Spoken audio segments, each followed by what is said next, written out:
What if I told you some NBA games aren't won, they're decided? What if I told you the league you love might be less about athletic greatness and more about business strategy? This isn't about conspiracy.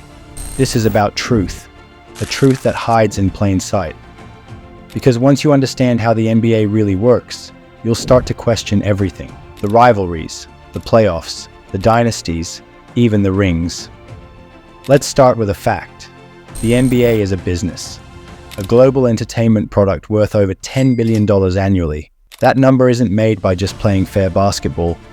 It's made by creating stories, narratives that attract views, headlines, and sponsorships. Think about it. Why are the Lakers, Celtics, and Warriors constantly on national TV? Why are certain teams almost invisible, no matter how good they are? The answer is simple: ratings. The NBA schedules games with TV deals in mind. West Coast games are timed for East Coast viewers. Big markets get prime time. It's not about fairness, it's about what sells. And what sells? Legends, superstars, redemption arcs. The NBA needs moments that feel larger than life. Curry hitting a logo 3, LeBron chasing down Iguodala, Kobe scoring 60 in his final game. It's not a coincidence that those moments feel like movie scripts, because, in a way, they are. Let's talk about control. No single person can determine who wins a basketball game, but a whistle, a no call, a technical. Those moments can swing momentum, and momentum wins games. Now ask yourself, who has the power to control that? Referees. You might remember Tim Donaghy, the disgraced NBA ref who went to prison after betting on games he officiated. But here's the thing, he didn't just bet. He manipulated games. In his own words, he said the NBA wanted certain outcomes. Why? To extend playoff series. Game 7s mean more ticket sales, more TV revenue, more ads. And Donaghy claimed he wasn't the only one. He said the league encouraged refs to favor certain teams. Let that sink in. The NBA hired a referee who later exposed that they themselves were influencing outcomes. Now remember Game 6 of the 2002 Western Conference Finals, Lakers versus Kings, one of the most infamous games in NBA history. The Kings had outplayed the Lakers all series, and then 27 free throws for the Lakers in the fourth quarter alone. Shaq and Kobe got every call. The Kings were bullied, not just by players, but by the whistle. Even analysts who usually avoid controversy called it suspicious.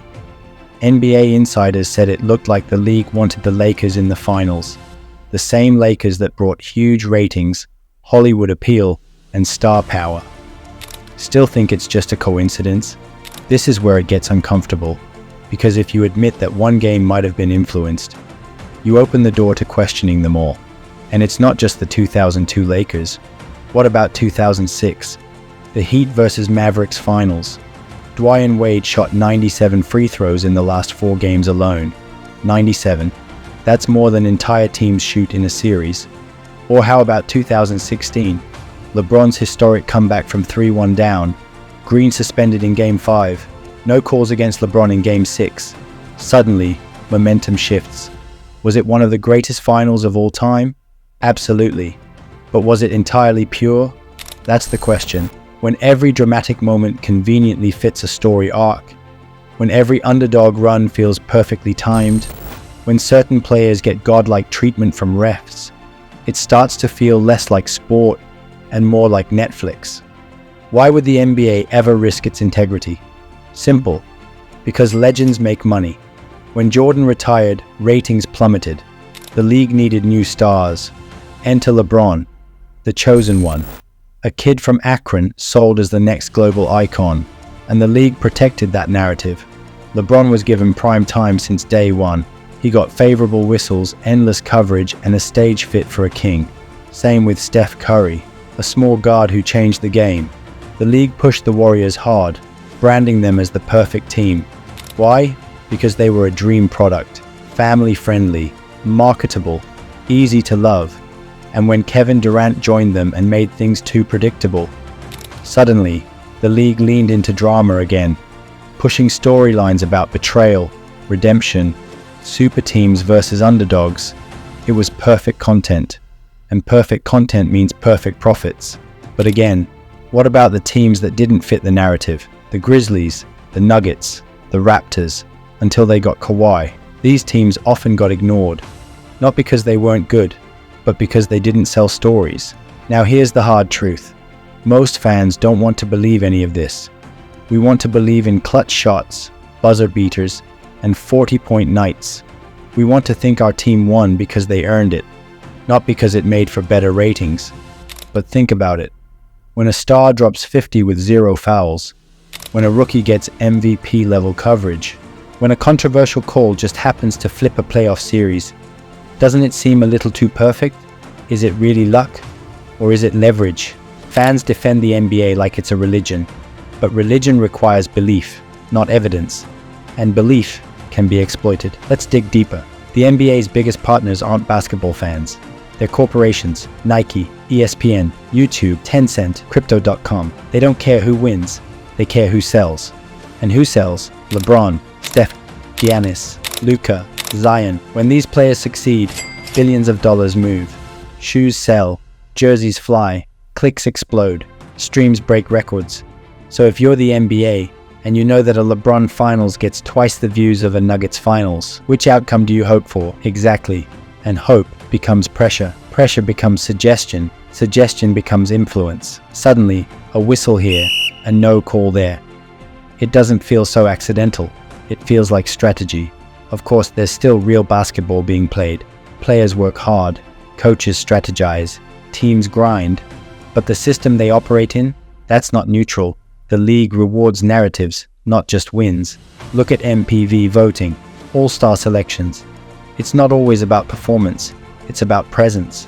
And when referees, the supposed guardians of fairness, are subject to league evaluation, they know what the league wants, and that influences how they call a game. Not overt cheating, but subtle shaping. Enough to change the outcome, just enough. The NBA doesn't sell teams, it sells individuals. Think about how many fans support players, not franchises. You're not a Cavs fan, you're a LeBron fan. You're not a Warriors fan, you're a Steph fan. And the league encourages this. Because individuals are brands, and brands transcend markets. Jordan became a god, LeBron became a king, Kobe became a Mamba, Giannis became the Greek freak. These aren't just players, they're marketing tools. And marketing tools don't lose early. They don't go out in the first round. They don't disappear quietly. They're written into the script because the show must go on. So here's the big question. Is the NBA fake? Number. The effort is real. The skill is real. The players are extraordinary. But the presentation, the environment, the results, maybe not as pure as you think. The NBA doesn't rig games like pro wrestling, but it guides them. It shapes perception. It feeds media. It molds narratives. And that, in itself, is a kind of manipulation. It's not about ruining the game. It's about monetizing it, turning sport into content, moments into memory, athletes into legends.